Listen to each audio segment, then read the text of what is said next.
Hi మావా, మనం trading చేస్తున్నప్పుడు క్యాపిటల్ అనేది ఎంత ఇంపార్టెంటో ఈ వీడియోలో చూడండి.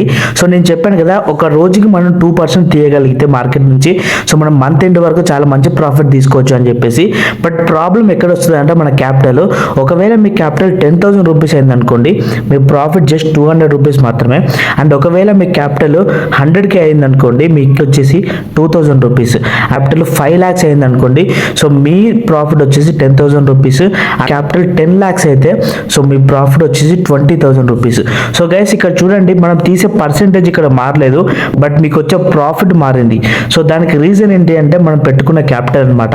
సో ఇలా అని చెప్పేసి చాలా మంది లోన్స్ తీసుకోవడం కానీ, లేదంటే ఇంకా వేరే వేరే బయట నుంచి తీసుకోవడం కానీ, సో ఇలా మాత్రం చేయకండి. సో నేను ఏం చెప్తున్నానంటే ఇక్కడ, సో మీ క్యాపిటల్ ఎక్కువ పెరుగుతున్న కొద్దీ మీకు ఏంటంటే మీరు తీసే మీ రిస్క్ అనేది చాలా తక్కువ ఉంటుంది గైస్. సో క్యాపిటల్ తక్కువ ఉంటే మీ రిస్క్ అనేది హెవీగా ఉంటుంది, గుర్తుపెట్టుకోండి.